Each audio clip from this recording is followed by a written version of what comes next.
قرآن کریم میں اللہ تعالیٰ نے دو طرح کے انسانوں کا ذکر فرمایا ہے اور تقسیم یوں فرمائی ہے فَمِنْهُمْ شَقِيٌّ وَسَعِيدٌ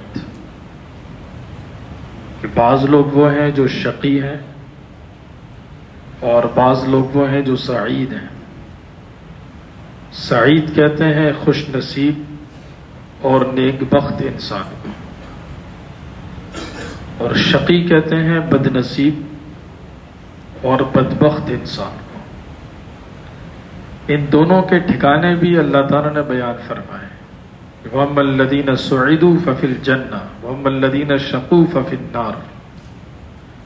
شقی لوگ جہنم میں جائیں گے اور سعید لوگ جنت میں جائیں گے۔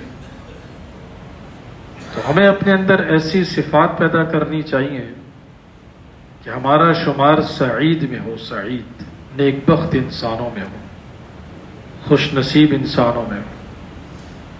ہر اس کام سے اپنے آپ کو بچانا چاہیے جو کام ہمیں شقاوت کی طرف، بدبختی کی طرف، بد نصیبی کی طرف لے کر جائے اور ہمارے اوپر ایک غلط لیبل لگ جائے جو کہ شقی کا لیبل ہے، جو کہ جہنم کا راستہ ہے۔ تو کون سے ایسے اعمال ہیں جو انسان کے اندر شقاوت پیدا کرتے ہیں، جو انسان کو بدبخت بناتے ہیں، جو انسان کو شقی بنا دیتے ہیں؟ شقی وہ انسان ہوتا ہے جس کے دل کے اندر سے اللہ تعالیٰ دنیا میں چین سکون سب نکال دیتے ہیں۔ شقی وہ انسان ہوتا ہے جو دنیا میں اللہ تعالیٰ کی رحمت سے دور ہو جاتا ہے، اور شقی وہ انسان ہوتا ہے جو آخرت میں ناکام ہوتا ہے۔ تو ہمیں چار کاموں سے بچنا ہے، اور یہ چار کام اللہ تعالیٰ نے قرآن کریم میں بیان فرمائے ہیں، اور اللہ تعالیٰ نے ان چار کاموں کو شقاوت کے ساتھ جوڑا ہے، اور یہ فرمایا ہے کہ جو یہ کام کرے گا چار، وہ شقی ہو جائے گا، بدبختی آ جائے گی اس کے دل کے اندر، بد نصیب ہو جائے گا وہ۔ پہلا کام ہے والدین کی نافرمانی، والدین کی عزت نہ کرنا، ان کو مقام نہ دینا، ان کا کہنا نہ ماننا، ان کو حیثیت نہ دینا، ان کو نظر انداز کر دینا۔ حضرت عیسیٰ علیہ السلام کی جب پیدائش ہوئی اور ان کی والدہ پر جب لوگوں نے تہمت لگانے کی کوشش کی کہ یہ بچہ کیسے، اس کے تو والد تو ہے ہی نہیں، آپ کی شادی تو ہوئی نہیں، تو اللہ تعالیٰ نے حضرت عیسیٰ علیہ السلام کی والدہ سے کہا کہ جواب آپ نے نہیں دینا، جواب یہ بچہ خود دے گا۔ تو حضرت عیسیٰ علیہ السلام کی والدہ نے خاموشی سے فَأَشَارَتْ إِلَيْهِ، حضرت عیسیٰ علیہ السلام کی طرف صرف اشارہ کر دیا، یہ جواب دے گا۔ لوگوں نے کہا کیف نکلم من کان فی المہد صبیا، جو بچہ ابھی گود میں ہے ہم اس سے کیسے بات کریں گے، اور اگر ہم بات کریں گے تو وہ جواب کہاں سے دے گا؟ یہ اللہ کا معاملہ تھا کہ وہ جواب کہاں سے دے گا اور کیسے دے گا۔ حضرت عیسیٰ علیہ السلام نے بولنا شروع کر دیا، قال انی عبد اللہ آتانی الکتاب وجعلنی نبیا وجعلنی مبارکا اینما کنت۔ آگے جا کر کیا کہتے ہیں، وَبَرًّا بِوَالِدَتِي وَلَمْ يَجْعَلْنِي جَبَّارًا شَقِيًّا، کہ اللہ تعالیٰ نے مجھے میری والدہ کا فرما بردار بنایا ہے، اللہ تعالیٰ نے مجھے جبار یعنی متکبر اور شقی اور بدبخت نہیں بنایا۔ اس سے پتہ چلتا ہے جو اپنے والدین کا فرما بردار نہیں وہ بندہ خوش نصیب بھی نہیں، جو اپنی والدین کا نافرمان ہے وہ بندہ دنیا اور آخرت کا بدبخت انسان ہے، جس کی دنیا بھی خراب ہے اور آخرت بھی خراب ہے۔ اس لیے حضور اکرم صلی اللہ علیہ وسلم نے ارشاد فرمایا، رضا الرب فی رضا الوالد، انسان کا والد راضی ہے تو اللہ بھی راضی ہے، اور آپ نے فرمایا سخط الرب فی سخط الوالد، انسان کے والد اس سے ناراض ہیں تو اللہ بھی ناراض ہے۔ تو اس کام سے اپنے آپ کو بچانا ہے کہ والدین کی فرما برداری ہو، نافرمانی نہ ہو۔ انسان جتنا بھی بڑا ہو جائے، ہمیں خود بھی اور اپنی اولاد کو بھی یہ سبق سکھانا ہے۔ نمبر 2، جو بندہ دعا نہیں کرتا، دعا، وہ اپنے آپ کو مستغنی سمجھتا ہے، مجھے ضرورت ہی نہیں ہے، حالانکہ ہم تو قدم قدم پر اللہ کی مدد کے محتاج ہیں۔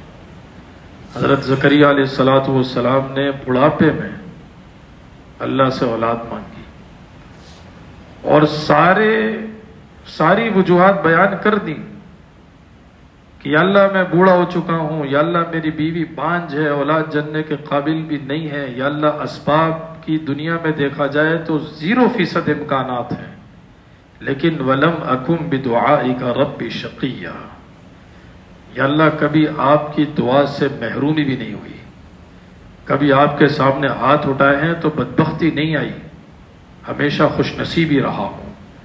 اس سے پتہ چلتا ہے کہ جو بندہ دعا کے قریب نہیں جاتا وہ بندہ شقی انسان ہے، اس لیے ہمیشہ اپنے آپ کو دعا کے ساتھ جوڑنا چاہیے۔ حضور اکرم صلی اللہ علیہ وسلم نے تو ہمیں تعلیم دیتے ہوئے فرمایا کہ جو اللہ سے نہیں مانگتا اللہ اس سے ناراض ہے، جو اللہ سے مانگتا ہے اللہ اس سے خوش ہے۔ اور حضور اکرم صلی اللہ علیہ وسلم نے ہمیں یہ تعلیم دی کہ دعا جو ہے نا وہ ہمارے لیے ہتھیار ہے، ہتھیار، اس کے ذریعے سے بہت سارے کام ہو سکتے ہیں۔ تیسری چیز، قرآن کریم سے دوری۔ اللہ تعالیٰ نے سورہ طٰہٰ میں حضور اکرم صلی اللہ علیہ وسلم سے کیا ارشاد فرمایا کہ ما انزلنا علیک القرآن لتشقی، ہم نے مشقت کے لیے آپ پر قرآن کریم نہیں نازل کیا، راحت کے لیے، سکون، آرام، اطمینان، چین، ہدایت۔ اس سے پتہ چلتا ہے جو قرآن کے قریب نہیں ہے، جو قرآن نہیں پڑھتا، قرآن کی تعلیمات پر عمل نہیں کرتا، وہ انسان بدبختی میں چلا جاتا ہے۔ اس لیے یہ ہمارے معمول کا حصہ ہو، ہم جتنے بھی مصروف ہوں، لیکن ہماری مصروفیت میں سے ایک مصروفیت ہو قرآن کریم کی تلاوت، اگرچہ تھوڑی ہو۔ دیکھیں، عمل کا تھوڑا ہونا یا عمل کا زیادہ ہونا اللہ تعالیٰ کے نزدیک یہ معیار ہی نہیں ہے، معیار یہ ہے کہ عمل کا اچھا ہونا۔ اللہ تعالیٰ نے قرآن کریم میں ہمیں یہ ارشاد فرمایا کہ لِيَبْلُوَكُمْ أَيُّكُمْ أَحْسَنُ عَمَلًا، کہ اللہ قیامت میں یہ دیکھیں گے کہ اچھا عمل کس کا ہے، اچھا عمل۔ زیادہ اور کم تو دیکھیں، ایک بندے کے پاس پیسہ زیادہ ہے تو وہ زیادہ خرچ کر سکتا ہے، ایک بندے کے پاس کم ہے تو وہ زیادہ خرچ کر نہیں سکتا، ایک بندے کے اندر طاقت نہیں ہے تو وہ زیادہ نماز پڑھ نہیں سکتا، ایک بندہ بہت ٹائم اس کو قرآن کریم میں لگ رہا ہے وہ زیادہ قرآن پڑھ نہیں سک رہا، ایک حافظ ہے وہ بہت زیادہ قرآن پڑھ رہا ہے۔ تو زیادہ اور کم نہیں، اصل یہ ہے کہ اچھا کس کا عمل ہے، اچھا ہو اور روزانہ ہو۔